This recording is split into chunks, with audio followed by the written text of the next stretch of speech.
മുഖ്യമന്ത്രി പിണറായി വിജയന്റെ വാർത്താ സമ്മേളനങ്ങൾ കണ്ട് ശീലിച്ചവരാണ് മലയാളികൾ. അവിടെ സാധാരണഗതിയിൽ ചോദ്യം ചോദിക്കാൻ പോലും ആർക്കും ധൈര്യമുണ്ടാകില്ല. എന്നാൽ വി.ഡി. സതീശൻ അതേ കസേരയിൽ ഇരിക്കുമ്പോൾ ഏത് മാധ്യമ പ്രവർത്തകനും എന്തും വിളിച്ചു പറയാം എന്ന അവസ്ഥയിലായിട്ടുണ്ട് കാര്യങ്ങൾ. അദ്ദേഹം ഈ സംസ്ഥാനത്തെ മുഖ്യമന്ത്രിയാണ്. പിണറായി വിജയൻ ഇരുന്ന അതേ കസേരയിലാണ് വി.ഡി. സതീശനും ഇരിക്കുന്നത്. പിണറായി വിജയന് മാധ്യമങ്ങൾ നൽകിയ അതേ പ്രിവിലേജ് തന്നെ വി.ഡി. സതീശനും നൽകണം. അതിന് അദ്ദേഹം അർഹനാണ്. എന്നാൽ മുഖ്യമന്ത്രി വി.ഡി. സതീശന്റെ വാർത്താ സമ്മേളനങ്ങളിൽ എന്താണ് നടക്കുന്നത്? ഇടതുപക്ഷ ചായ്വുള്ള കൈരളി, ദേശാഭിമാനി, റിപ്പോർട്ടർ പോലുള്ള ചില മാധ്യമ സ്ഥാപനങ്ങളിലെ പ്രതിനിധികൾ മുൻവിധികളോടെ വാർത്താ സമ്മേളനത്തിനെത്തും. മുഖ്യമന്ത്രിക്ക് പറയാനുള്ളത് കഴിഞ്ഞാൽ ഉടനടി പിന്നെ ഇവരുടെ ആക്രമണമാണ്. മറ്റാരും ചോദിക്കേണ്ട എന്ന നിലപാടിൽ അനാവശ്യ ചോദ്യങ്ങളിലൂടെ വി.ഡി. സതീശനെ തളർത്തുക, ലോകത്തിനു മുൻപിൽ മറുപടിയില്ലാത്തവനാണെന്ന രീതിയിൽ അവതരിപ്പിക്കുക എന്നതാണ് ഇവരുടെ ലക്ഷ്യം. ഇനി നിലവിട്ട് പൊട്ടിത്തെറിക്കുന്ന സാഹചര്യമുണ്ടെങ്കിൽ അതിന്റെ ദൃശ്യങ്ങളും വൈറലായി പ്രചരിപ്പിച്ച് മുഖ്യമന്ത്രി ചൂടായെന്ന രീതിയിൽ വാർത്ത നൽകും. ഏറ്റവും ഒടുവിലായി മന്ത്രിസഭാ യോഗത്തിന് ശേഷം മുഖ്യമന്ത്രി വാർത്താ സമ്മേളനം നടത്തിയപ്പോഴും സ്ഥിതിക്ക് മാറ്റമുണ്ടായില്ല. 3 മാധ്യമ പ്രവർത്തകർ വളഞ്ഞിട്ട് മുഖ്യമന്ത്രിയെ അനാവശ്യ ചോദ്യങ്ങളുമായി ആക്രമിക്കുകയായിരുന്നു. മറ്റു വഴികളില്ലാതെയാണ് വി.ഡി. സതീശൻ പൊട്ടിത്തെറിച്ച് പ്രതികരിച്ചത്.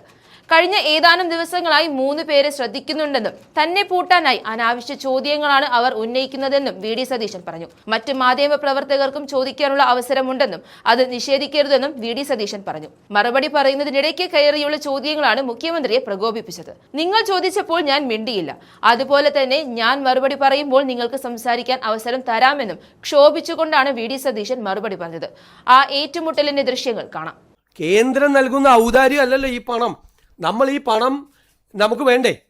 നമ്മൾ കൊടുക്കുന്ന GSTയുടെ പകുതി കൊണ്ടുപോകുന്നത് കേന്ദ്ര സർക്കാരാണ്. കേരളത്തിലെ ജനങ്ങൾ കൊടുക്കുന്ന GSTയുടെ പകുതി, ഇവിടുന്ന് കൊടുക്കുന്ന ഇൻകം ടാക്സ് മുഴുവനായി കൊണ്ടുപോകുന്നത് കേന്ദ്ര സർക്കാരാണ്. അപ്പോൾ കേന്ദ്രത്തിൽ നിന്ന് കിട്ടുന്ന പണം എന്ന് പറയുന്നത് നമ്മുടെ അവകാശമാണ്. അത് അവർ നൽകുന്ന ഔദാര്യമല്ല. ഒരു കാരണവശാലും ഒരു വർഗീയ അജണ്ടയോ ഒരു കമ്മ്യൂണൽ അജണ്ടയോ നടപ്പാക്കാൻ സമ്മതിക്കാതെ കരിക്കുലത്തിന് പൂർണ്ണമായ സ്വാതന്ത്ര്യത്തോടു കൂടിയേ നമ്മൾ ചെയ്യുള്ളൂ. ഇനി വേറെ വിഷയം ഉണ്ടെങ്കിൽ പറയാം, ഞാൻ പറഞ്ഞു കഴിഞ്ഞു. ഇനി വേറെ വല്ല വിഷയം ഉണ്ടെങ്കിൽ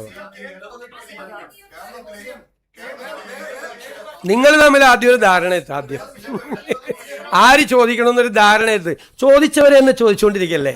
അത് പത്രസമ്മേളനം നടത്തിപ്പിൻ്റെ ഒരു ഇതാണ്. നിങ്ങളൊരു 2-3 പേര് വന്നിട്ട് വെയിറ്റ് ഞാൻ സംസാരിക്കുക. അങ്ങ് സംസാരിക്കാൻ പാടില്ല. അങ്ങ് സംസാരിക്കുമ്പോൾ ഞാൻ കേട്ടുകൊണ്ടിരിക്കും. ഞാൻ സംസാരിക്കുന്ന ഇടയിൽ പാടില്ല. നിങ്ങളൊരു 3 പേര് വന്നിട്ട് കഴിഞ്ഞ പ്രാവശ്യം ഞാൻ ശ്രദ്ധിച്ച് മനഃപൂർവ്വം നിരന്തരമായി ഒരേ ചോദ്യങ്ങൾ ചോദിച്ച് മറ്റുള്ള മാധ്യമപ്രവർത്തകർക്ക് അവസരം തരാതിരിക്കാൻ വേണ്ടി ശ്രമിക്കുക.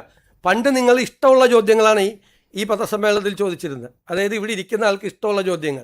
ആ ജോലി ചെയ്തിരുന്ന ആളുകൾ നിങ്ങൾ വന്ന് 3 പേര് നിരന്തരമായി കഴിഞ്ഞ പ്രാവശ്യം ഇപ്രാവശ്യം വന്നു.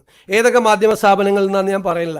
നിരന്തരമായി ഈ പത്രസമ്മേളനത്തെ തടസ്സപ്പെടുത്താൻ ശ്രമിക്കുന്നത് ഒരു ശരിയായ രീതിയല്ല. ഇനി വേറെ ആരെങ്കിലും ചോദിക്കട്ടെ, ഇവരൊക്കെ ഇവിടെ എത്ര പ്രാവശ്യം ചോദിക്കുന്നു?